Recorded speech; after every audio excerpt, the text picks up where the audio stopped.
Hi everyone, welcome back to my channel. I hope you guys are all doing super well. Today we're going to be talking about what happened to Laura Black and how she was stalked by her coworker for over 4 years. There actually was a movie made about Laura's story called I Can Make You Love Me, The Stalking of Laura Black, which I watched when I was younger, and let me tell you guys, that movie is so scary. I don't know what I was doing watching that movie when I was younger. The movie stars Brooke Shields and Richard Thomas, and their acting in this movie was way too good. So I decided to rewatch the movie now that I'm older, and I realized that this is actually based on a true story. So I started doing some research on Laura Black and read about everything that she went through in real life. And it's honestly just a very frightening and eye-opening story, and definitely makes you realize that stalking needs to be taken way more seriously. This happened in the 80s, so I did try my best to gather as many photos and videos as I could. I will include interviews of Laura and of a few other people that were speaking about what happened, and I'll also try to include some clips of the movie that recreate what I'm talking about. But yeah, that's pretty much what we're going to be talking about in today's video. Thank you guys so much for being here and for listening to Laura's story.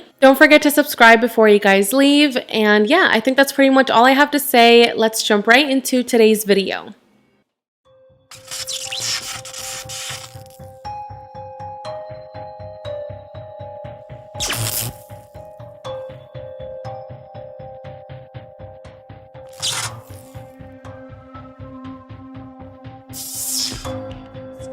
Laura Black was 22 years old when she decided to make the move from Virginia all the way across the country to Sunnyvale, California. She had just received her master's in computer science and had less than a year of experience as an electrical engineer. Now, even though she didn't really have that much experience, she did have very high skills in this field, so she was able to land her dream job in April of 1984. Laura got a job as an electrical engineer at a high-tech defense contractor called ESL, which stands for Electromagnetic Systems Laboratory. Now, ESL was located in the heart of Silicon Valley and had a very good reputation as a premier defense contractor. They employed around 2,500 full-time employees, and at the time, they reported a revenue of around $335 million. The company had very friendly and welcoming people, and it was just a really exciting place to work at. You know, this job was a pretty big deal, so Laura felt very happy and proud of herself for landing this job in a mainly male-dominated field. Like, this is what she worked so hard for, and this was her dream job. So she packed up all of her belongings and moved to Sunnyvale, California.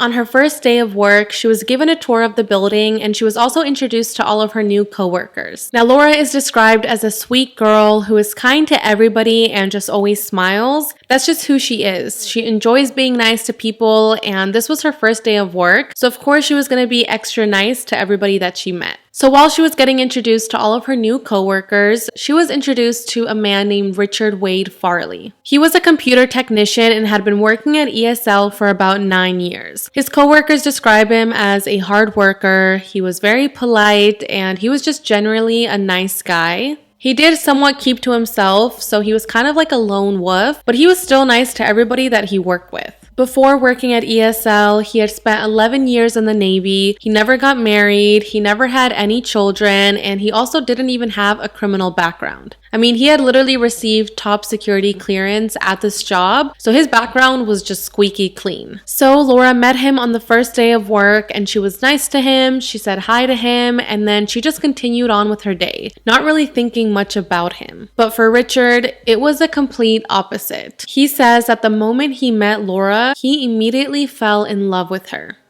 Now, I read some statements that said a month after Laura started her job at ESL, she had gone out to eat with another coworker and with Richard. However, other articles say that this happened the day she started her job, so I'm not really sure what the timeline for that is, but either way, Laura did go out to eat with another coworker and with Richard. Now, this was just a friendly lunch. Everyone paid for their own meals, and that was pretty much it. That was the only time that Laura had ever seen Richard outside of work. And like I said, another coworker was there. So it's not like Richard and Laura had gone out on a lunch date. After this, Laura continued to focus on her new job and was just trying to settle into her new life in Sunnyvale. She joined a gym at Nautilus where she would take aerobics classes, she joined the company softball team, and she even organized a bike club at work. She was also attending Santa Clara University at the time to continue her studies, so she was just doing the most. She was working out, she was participating in work activities, she was furthering her education, and she was just trying to live her best life. But unfortunately, Richard made that pretty difficult. After they had gone out to lunch with their coworker, Richard asked Laura out on a date. She said no because she wanted to maintain a professional relationship,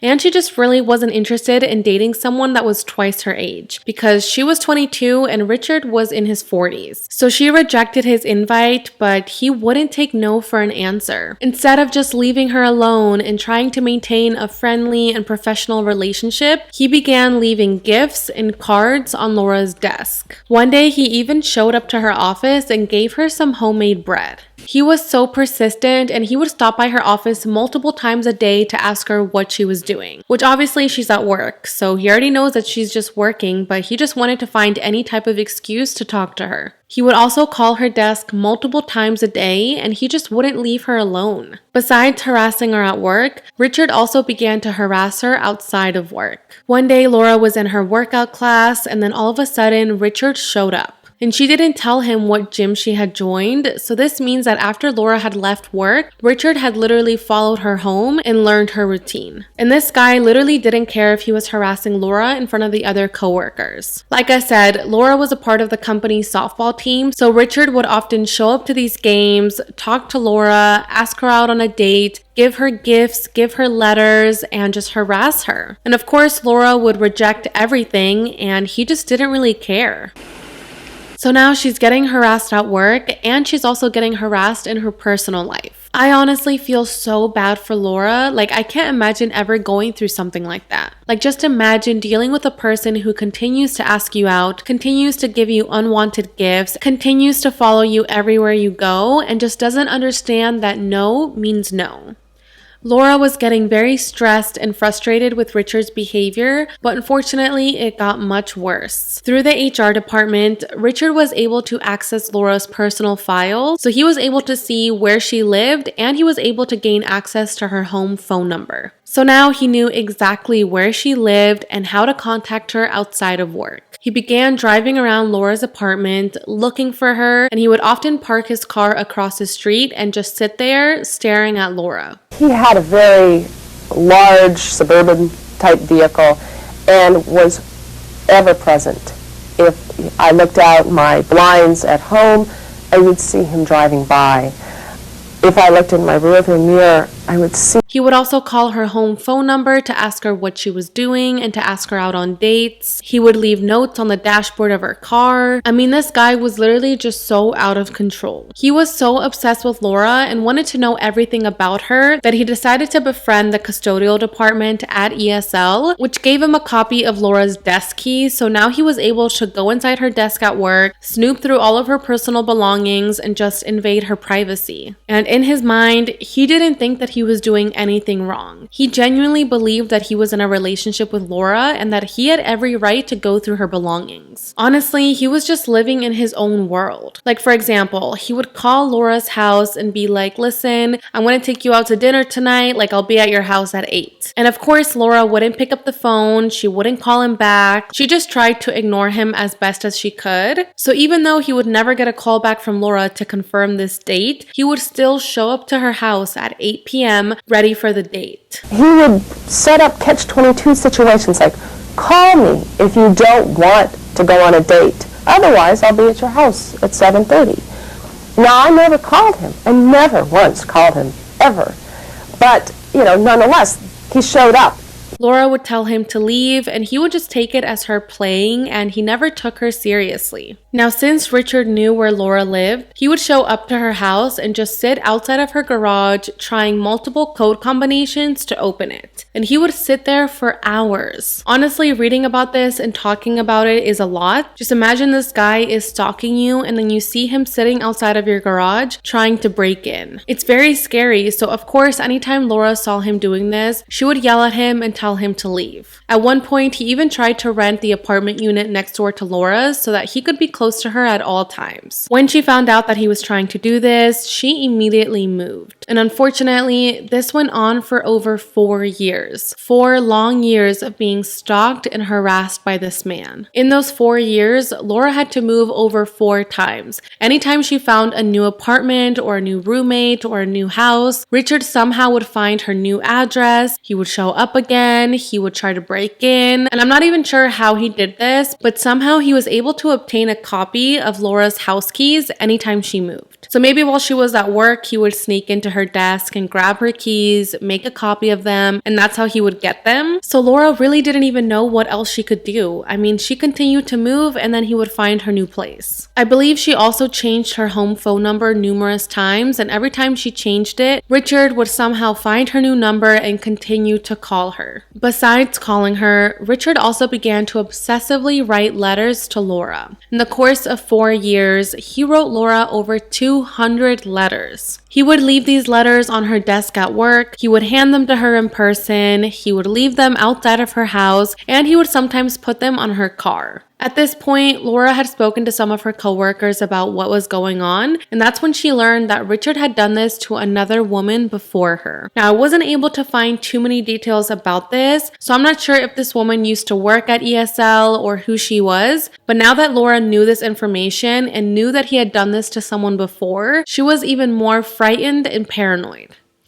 So in December of 1984, Laura decided to go back to Virginia to spend Christmas with her family. She was so excited to be in Virginia and to be away from California, to be away from work, and to be away from Richard. She was so happy to be with her parents and was just ready to enjoy the holidays. But unfortunately, Richard had to ruin that. He somehow found out where her parents lived and he delivered a note to her parents' house. Which is insane. I mean, your parents' house is where you feel safety and comfort. So for Laura to know that Richard was able to reach her all the way in Virginia really scared her. Now she truly had no place where she could feel safe. At this point, Laura was so fed up with Richard's behavior, so when she got back from Christmas break in 1985, she went to go speak with ESL's HR department and told them everything. She told them about the gifts, about the letters, about the phone calls, about the home visits, about everything. The HR department responded to the situation by ordering Richard to attend psychological counseling. They spoke to Richard and he agreed that he would attend these counseling sessions and that he would stop harassing Laura, but even while he was taking these sessions, he continued to call her, to visit her, to ask her out. So obviously these counseling sessions were not working. A few months later, in October of 1985, Jean Tuffley, who was part of the HR department, spoke to Richard about his behavior. In this meeting, Richard once again agreed to stop harassing Laura, to stop stalking her, and to stop calling her. So he promised he was going to stop doing all of these things, but then 2 months later, he was back to his old habits. He had sent Laura a threatening letter telling her that he was going to visit her and her roommate in their new apartment, and he also left Laura a package on her car, and inside the package he put a copy of the key to her new apartment to basically threaten Laura and let her know that he could get to her at any time. Of course, Laura reported all of this to the HR department, and once again, they sat down and they spoke with Richard about his behavior. They ended up having multiple meetings to talk about the situation. After all of these meetings, the HR department issued Richard a warning letter saying that if his behavior didn't change, he could face termination from the company. Now, these HR meetings made Richard very angry. After a meeting he had with HR in January of 1986, Richard confronted Laura in the parking lot of her apartment. When he confronted her, he told her about how he owned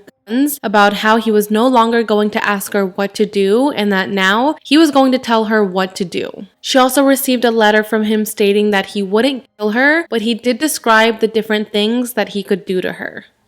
A month after he sent these threatening letters, in February of 1986, Richard stopped by Jean's office, who is the lady from HR that I mentioned earlier, and he told her that ESL had no right to control his relationships with other people. And Jean replied to this saying, "Listen, sexual harassment against someone is illegal, and if you don't stop doing this to Laura, you will be fired." To this, Richard calmly and with a straight face replied to her saying, "If you terminate me, I have nothing to live for." He also told her that he had guns and wasn't afraid to use them. After hearing all of this, Jean tells Richard, "Rich, are you saying that you would kill me?" And he said, "Yes, but I would take others down with me."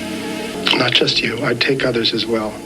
So after this haunting conversation, Jean goes to report this to her supervisor, and she tells him that she's scared. I mean, this guy literally just told her that he would kill her and other people if he was fired. And the supervisor said that she no longer needed to have any type of contact with Richard and that another man was going to handle communication from now on. I just don't get why the police weren't called in that moment. I mean, this guy literally threatened the company and threatened people. So I don't understand why he was still allowed to work at ESL. So a month after that meeting with Jean, another ESL employee named Ever met with Richard to talk about the situation with Laura Black. Richard told him that he was worried Laura was going to get a restraining order against him, and Ever was basically just like, "Dude, listen, you gotta stop harassing Laura. This is not good behavior and you're gonna end up getting fired if you continue to do this." And as usual, Richard defended his actions and told him that he had every right to follow Laura, he had every right to stalk her, and he had every right to see her whenever he wanted to. He said if he ever received a letter from Laura saying that she got a restraining order against him, he would be very upset and wouldn't know how to react. Again, even though he told his coworker these threatening statements, nothing was done about it and the police were never called. However, finally in May of 1986, after continuing to make threatening statements against his coworkers and after his work performance went down, ESL fired Richard Farley. His termination was effective immediately and he was asked to leave the building. Now, it's great that ESL finally took some action and fired Richard, but now he had all the free time in the world to continue to stalk Laura. So he was still showing up to her workout classes, he was still showing up outside of her apartment, and he even began to park his car in the ESL parking lot and just sit there waiting for Laura to come outside. Eventually, Richard did land a new job at a company called Covalent Systems Corporation, and he worked there as a software development engineer. He actually received a letter of recommendation from ESL, which I find crazy because why would they recommend him in the first place? Like, he was literally terminated because he was threatening the company and threatening employees. So I really don't get how he received this letter of recommendation. Oh, and during this time, he also started dating a woman named Mei Cheng. I hope I'm pronouncing that right. So yeah, even though he had this new job and he had a girlfriend, he still found the time to continue to stalk Laura. In a letter he wrote to her, he said, "The shit has hit the fan, all because you thought I'm a joke, and refused to listen or understand that I am gravely serious. I have nothing else to lose now but my life, so don't try pushing me any further," referring to Laura getting a restraining order against him.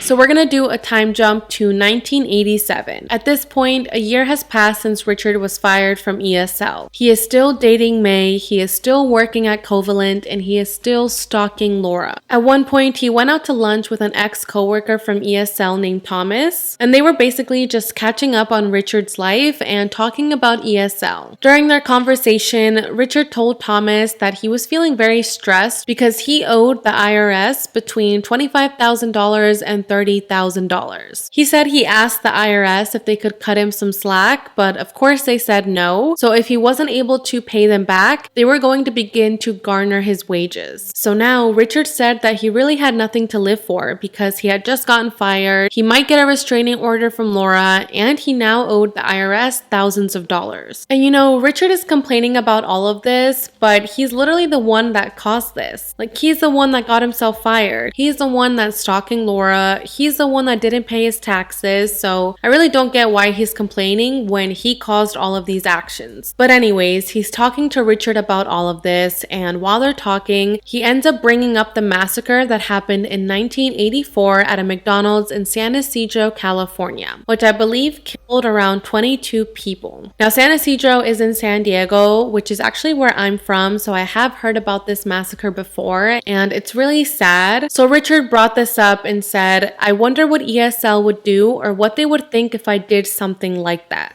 basically insinuating like, what would happen if I went and shot up ESL? Now, if a friend ever told me anything like that, I would take them seriously and I would report it to the police. You shouldn't joke about things like that, so I don't really understand why Thomas didn't say anything. Like, maybe he did think that this was a joke and he wasn't taking Richard seriously, so he never ended up telling the police about Richard's comment. Now, this wasn't the only time that Richard made an alarming comment like that. One time he had been hanging out with two ex-coworkers from ESL, and he told them about how he had been forced to resign and how he was very angry about it. Now, I'm not sure if these coworkers didn't like working at ESL or if they had some type of anger towards the company, but they were also talking bad about the company and seemed very angry towards them. One of the coworkers said, "What's it going to take to wake them up? Some madman to come in there to shoot the computers, shoot the place up?" Like I said before, those comments should not be taken lightly, but after this coworker made that comment, Richard quietly replied saying, "I might do it." And then Richard asked the coworkers if the front glass doors at ESL were bulletproof, and they said, "No, I don't think so." And then Richard and the two coworkers just laughed, fantasized, and joked about how funny it would be if someone went into ESL and shot at the equipment. I mean, in their eyes, I guess they were just joking, and they never thought that anything like this would actually happen.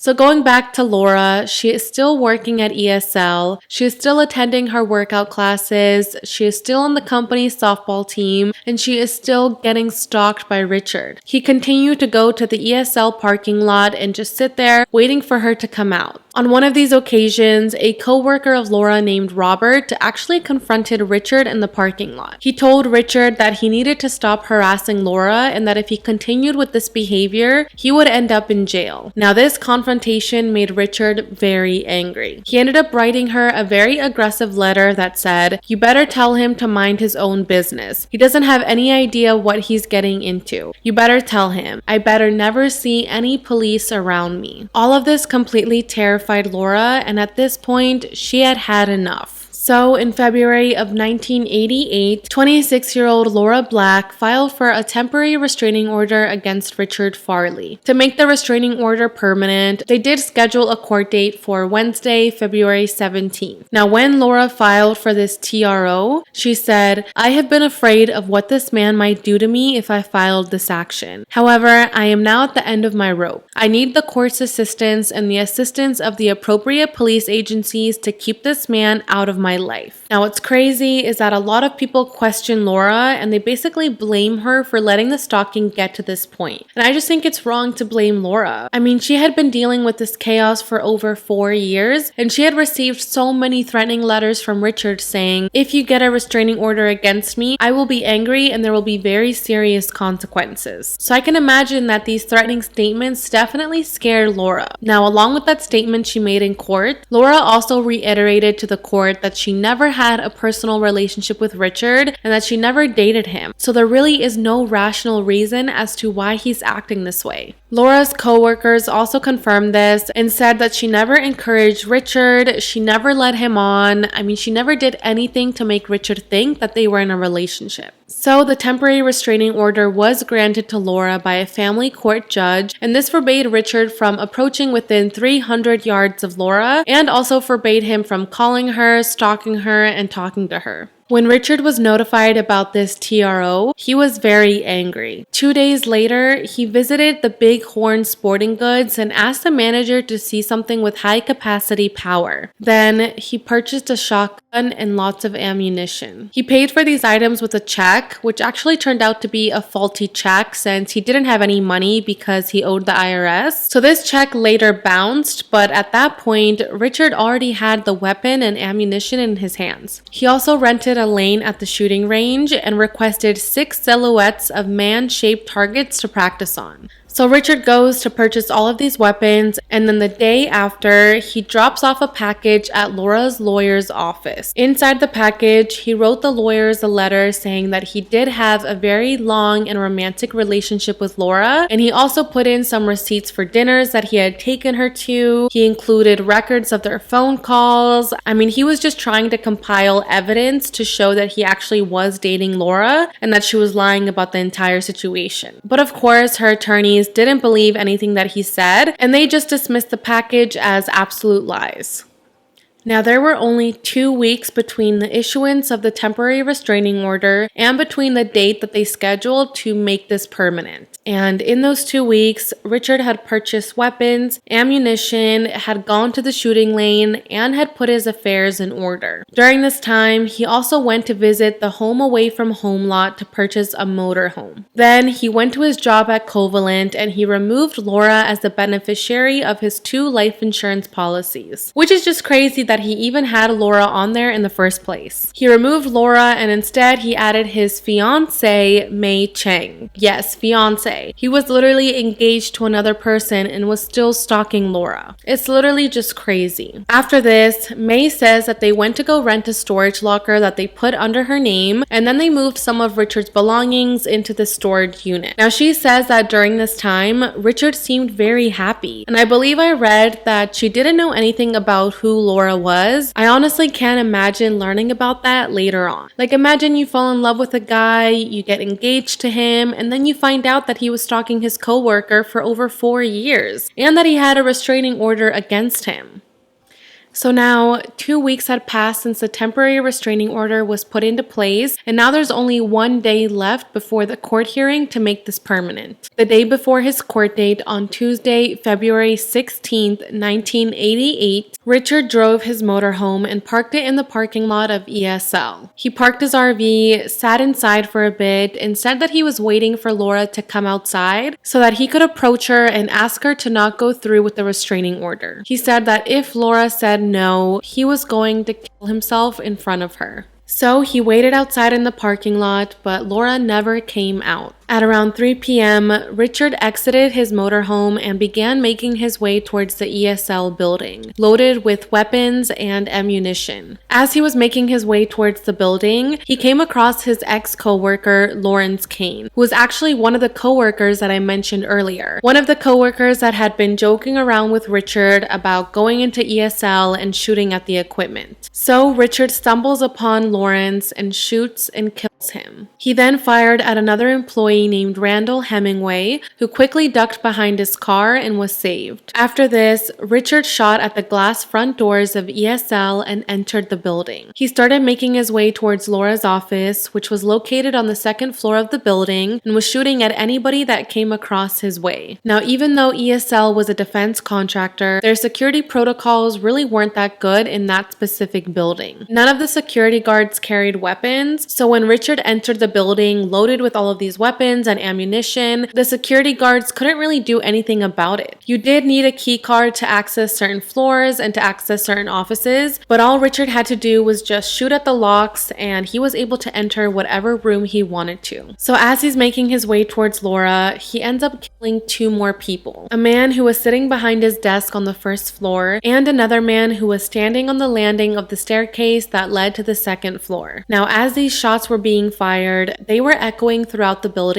so a couple of people started to realize what was happening. Some employees began running out the door, trying to escape. Other employees began to barricade themselves behind their desks, and a few of employees actually jumped out of the windows. And just after a few minutes, Richard finally reached the 2nd floor and began making his way towards Laura's office. At this point, Laura knew what was happening, so she quickly ran up and slammed her office door in Richard's face. When she did this, Richard did shoot through the door and the bullet barely missed Laura. However, because of this, the door did swing wide open, and this is when he shot at her again and hit Laura in her shoulder, which actually caused her to land unconscious on the floor. Richard then walked out of Laura's office and continued with his rampage. The reason he left Laura there is because he didn't plan on killing her. He says that was never his intention and he wanted her to live so that she could see that he wasn't joking and that she should have taken him more seriously. As Richard continues with his rampage, he eventually ends up finding a phone and calls the security office of ESL. The security officers pick up the phone and they end up patching him through to the police. Richard tells the police his name, why he's doing this, and he also says, "Tell May Cheng I'm sorry. I just got Laura. I've got plenty of ammunition. It will all be over at 5 o'clock. Now, during one of these phone calls with the police, a woman named Linda Walden, who was actually a friend of Richard and his former landlady, was actually hiding underneath a desk near Richard. So as Richard is on the phone with the police, he approaches this desk and says, "Oh, there's someone here. You can come out now." So Linda comes out from underneath the desk and he says, "Oh, it's Linda." And then he tells Linda that she can leave. Now, police assume that he did this because he was friends with Linda and he knew her. So that's why he decided to spare her life. So thankfully, Linda was able to run away and find safety. So in between these phone calls with the police, Richard would slowly walk around the building, just shooting at the equipment and also just shooting at people. As he's doing this, Laura was still in her office and was still unconscious. However, she eventually did wake up and she tried to stop the bleeding from her shoulder, which was actually a very bad wound. Like, it was bleeding very profusely. So she's trying to stop the bleeding from her shoulder. She's trying to see what's going on, where she can run to, where's Richard. It so happened that he was in the office next to me on the telephone, talking with the police.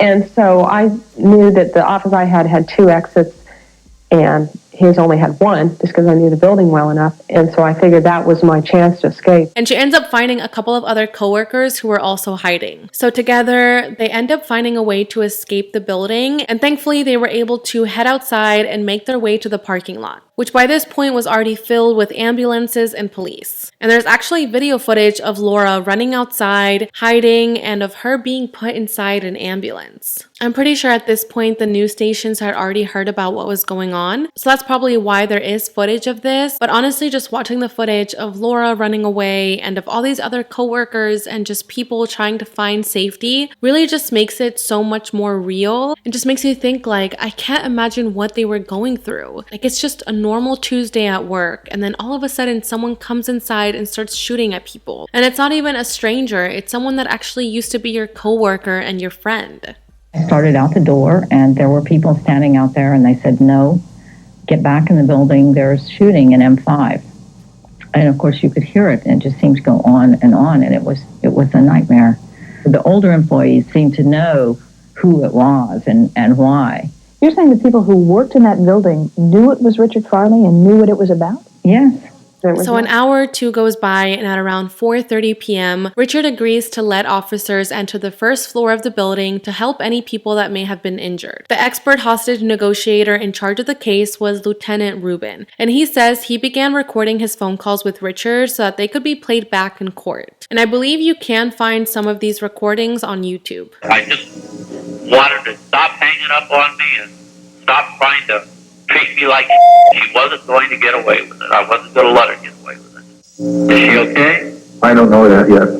There's a lot of people have been taken to the hospital, as you know. Yeah, well, I hope she lives. I hope she's okay, and I hope she never does this to anybody else again. Obviously, Lieutenant Rubin's goal is to save as many people as possible and to get Richard to stop doing what he's doing and to surrender. So he has a handful of phone calls with Richard, just telling him to stop, asking him what he needs, what can we do to make this stop? But Richard just didn't want to leave the building. It wasn't until 4 hours later at 8:30 p.m. when Richard called Lieutenant Rubin and told him that he was going to turn himself in under one condition. And that was that he received the number 26 sandwich from a restaurant named Togo's and a Diet Pepsi. So Lieutenant Rubin agreed to this, and after 5 hours, Richard walked out of the building with his hands over his head and surrendered. He was taken to jail, and Lieutenant Rubin delivered his sandwich and his Diet Pepsi to Richard later that night. Overall, Richard Farley murdered 7 people and injured 4. 43-year-old Joe Silva, 23-year-old Wayne Daniels, 27-year-old Glenda Moritz, 26-year-old Ron Reed, 49-year-old Helen Lamparter, 46-year-old Lawrence Kane, and 36-year-old Ron Downey were unfortunately killed during this shooting. In addition to Laura Black, the wounded were Richard Townsley, who was shot in the chest, Greg Scott, who was shot in the forehead, and Patty Marcotte, who broke her arm when she fell down a flight of stairs as she was fleeing the building. Over the next several days, there were memorial services held for the victims of this tragedy. In the one held for Glenda Moritz, more than 300 friends, relatives, and coworkers gathered to remember her. One coworker said, "I don't forgive him," referring to Richard. "I think justice should be served. He should expect to be ready to die himself if he doesn't have any respect for the lives of others." He's a hideous human being who was on a power trip.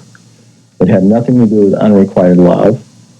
It was all about power, all about control, and he set himself above everyone else in society, and he should pay the ultimate price. My thoughts and prayers go out to the victims and to their families, and honestly to everyone that was affected by this, including the survivors. This was a very traumatizing and life-changing incident. It's so heartbreaking that 7 people had to lose their life, all because this man couldn't handle the word no. It's just not fair, and I'm so sorry for the loss these families had to go through. So after the shooting, ESL employees were told not to come back to the building, but a few people actually had to go to pick up their belongings that they had left when everything happened. So people went to go pick up their purses, to pick up their bags, their keys, and to pick up their cars from the parking lot. I honestly can't imagine having to go back to the place of the crime scene and having to walk through all of these hallways and offices to get your things. You know, seeing blood on the floor and just seeing the aftermath of what happened, it must have been so traumatic, and in order to help out the employees and those affected by this incident, ESL did hire counselors that people could talk to help them get through this difficult time. Now, I was watching an interview with some of the families of the victims, and I don't know if these people still feel this way today in 2022, or if this person made this comment because they were angry in the moment since they had just lost their loved one. But in this interview, the reporter asked the family members if they feel bad for Laura, and one of them says no. They say that they don't feel sorry for Laura and that they can't imagine tolerating unwanted behavior by a man for over 4 years. Incredibly, the relatives of those who died still focus some of their anger at Laura.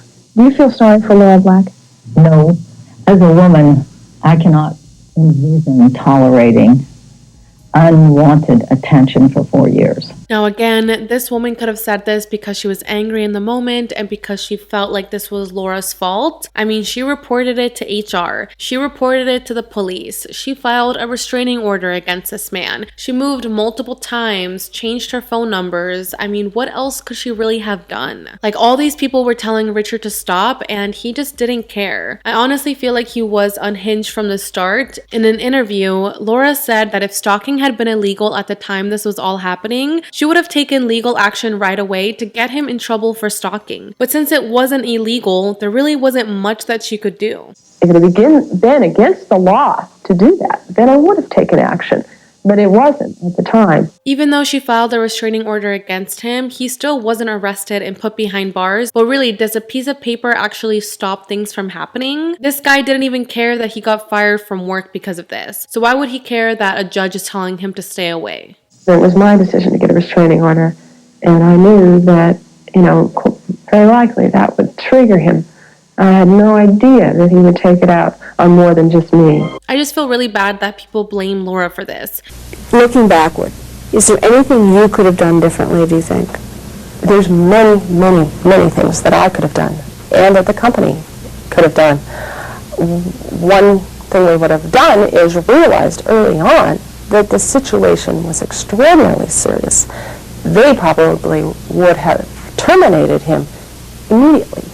No questions asked. Now, as for Laura after the shooting, she had spent 19 days in the hospital recovering from her injuries. She had a really bad wound to her shoulder and she had a collapsed lung. So she underwent 45 minutes of surgery to correct her injuries, but it did take her a while for her to get movement back in her shoulder. The day after the shooting, a court commissioner granted Laura a permanent restraining order against Richard Farley. And as this judge was signing off on this, she said, "Pieces of paper do not stop bullets." Which is kind of what I was saying earlier. I mean, he already had a piece of paper telling him that there was a TRO against him, but that still didn't stop him from doing what he did.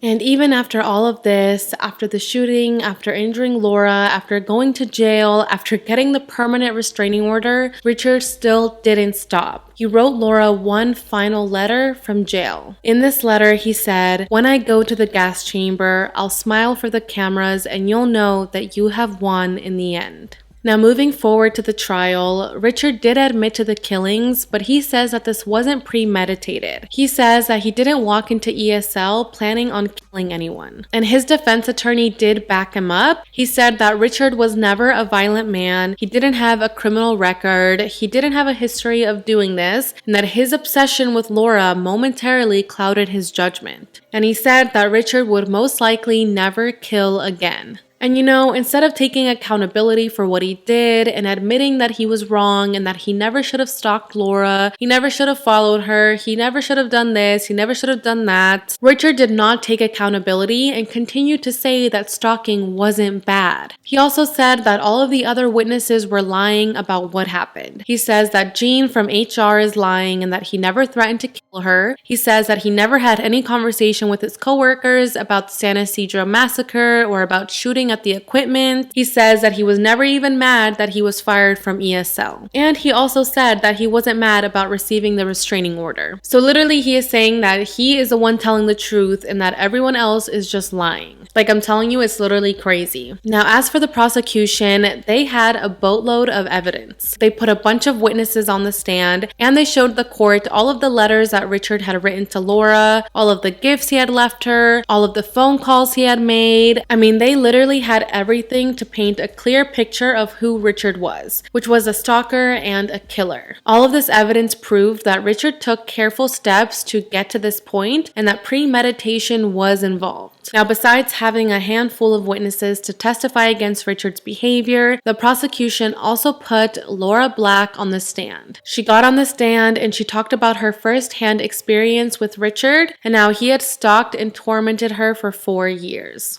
You never had a date with him. No. You never kissed him. Never came near him. Never made him any kind of promises. Never. I tried, really to ignore him, but to be cordial. He forced you to have a relationship with him in one sense. That's absolutely right.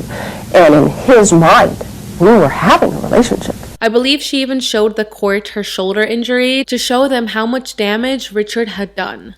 So then, on October 21st, 1991, Richard Farley was convicted on all 7 counts of first-degree murder and was sentenced to death. He also received a second-degree burglary charge and a felony vandalism charge since he destroyed thousands of dollars worth of equipment. Richard tried to file a new motion to receive a new trial, but it was denied by the court. And somehow, to this day, in 2022, Richard is still sitting on death row. I really don't get it. I don't understand why they're prolonging this and why he has been sitting on death row for so long. Now, as for Richard's family, the way they reacted to hearing about this news was pretty shocking. His mother, Mina, did do an interview after everything happened, and she said that she is saddened by the waste of life and that she wanted to send sympathy cards to the families of the victims. She said, "I wish those people would know how badly we feel. I don't know if it would help to send cards, but we could tell them how sad we are about all of this." She also said that she was very shocked to learn that her son was responsible for this massacre. His mother also said that she never even knew about Laura Black. He never talked about her as a coworker, as a girlfriend, nothing. His family also said that since his arrest, no one in the family has spoken to him. I mean, it's crazy. This guy just ruined so many lives. So due to the stalking of Laura Black, as well as the murder of actress Rebecca Schaefer, who was killed by an obsessed fan that stalked her, California passed the first ever anti-stalking laws in America in 1990. Today, because of Laura's ordeal, stalking is a crime in California. And whether or not your state has a stalking law, she has some advice for victims. I think that they need to be encouraged to take action if, in fact, they're being stalked. Because if they don't, it can escalate and it can feed on itself. And I think that's what happened in my case.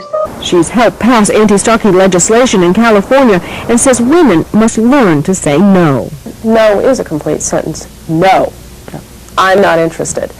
But saying that to somebody that has been raised to be kind and sweet and considerate, and that's very difficult to lose. I mean, it's almost innate. These cases were a landmark in creating laws against stalking and protecting victims of stalking. This also resulted in a growing awareness of stalking among criminal justice officials, victim service professionals, and in the general public, who didn't really believe that stalking was that serious before. Law enforcement officials began to develop specialized responses and strategies for stalking cases, and some jurisdictions even created special units to take on a more proactive role in these cases. So, under California law, law, the crime of stalking is considered a wobbler, which means that it can be charged as either a felony or a misdemeanor. The severity of the charge will vary depending on your personal criminal history and in the context of the case itself. Oh, and cyberstalking also falls under this law. Now, even though stalking is now illegal, I still feel like it isn't taken as seriously as it should. I don't know if you guys watched this video, but I did cover the case of Molly McLaren, who was from the UK and was being stalked by her ex-boyfriend. She had reported him numerous times and nothing was done about it until he eventually killed her. So like I said, even though it's illegal today, I still feel like it isn't taken that seriously. I will link a few resources down below where you can read more about this, and if you or someone you know is being stalked, there are resources and people you can reach out to for help.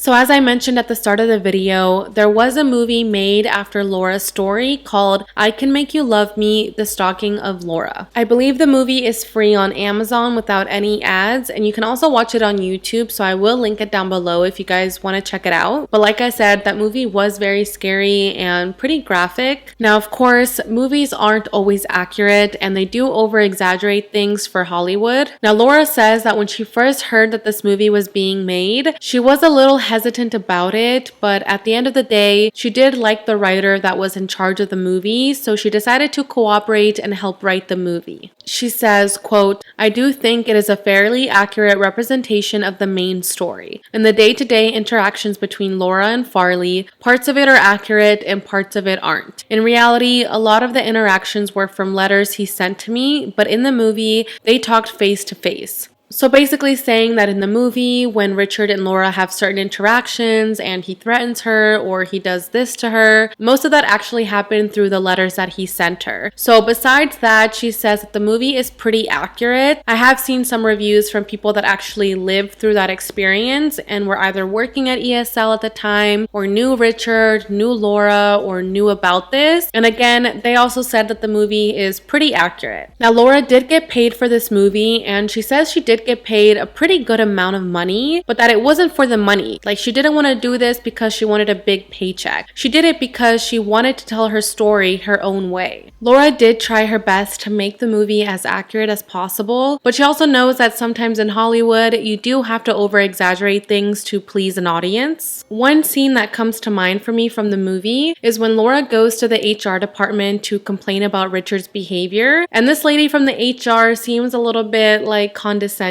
She kind of tells Laura in the movie, do you always smile like that? Kind of insinuating that Laura was smiling too much and that maybe because she smiled at Richard, he most likely took that as a romantic gesture. It was my first day. I had just met him.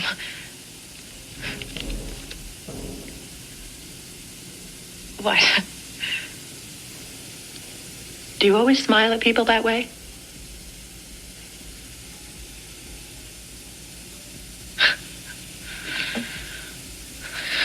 I don't believe this actually happened in real life because I feel like Laura would have said something about that and I would have read about it in like the court documents or in like articles. So I think this was just like over exaggerated for the movie, but I really hated that part in the movie. I was kind of just like, girl, are you serious? Like, are you really blaming Laura because she smiled? But yeah, I pretty much feel like that was the only scene that was over exaggerated. So yeah, if you guys want to watch the movie and check it out for yourselves, I will have it linked down below. As for what happened to Laura after all of this, I really wasn't able to find recent information. I did read that she continued on with her life and worked for ESL for many years afterwards. I also read that she eventually changed careers and became an investment banker. But as for today in 2022, there really isn't an update. I truly hope that she has healed from this and that she doesn't blame herself for what happened. This wasn't her fault and she went through so much for 4 years. So again, I truly hope that she doesn't blame herself and that she has been able to find peace and live a happy life. As for the families of the victims, my thoughts and prayers go out to you all. Again, I am so sorry for your loss, and I also hope that you all have found peace. But yeah, you guys, that's pretty much all the information I have for today's video. It's a really sad case. It's so unfortunate that 7 people had to lose their life because of this man. So yeah, I would definitely love to know what you guys think about this case down below. I definitely think I kind of want to do more videos like this where I kind of like deep dive and give you kind of like the backstory of how certain laws got passed or or, you know, even look at these Lifetime movies, because most of the time they are based on a true story. So I think it would be interesting to analyze these movies and then tell you guys the true story behind them. So yeah, let me know if you guys like this style of video and if you guys have any type of recommendations. But yeah, I think that's pretty much all I have to say. Thank you guys again so much for being here and listening to today's case. Don't forget to subscribe before you guys leave, por favor, and I will see you guys in the next video. Bye guys!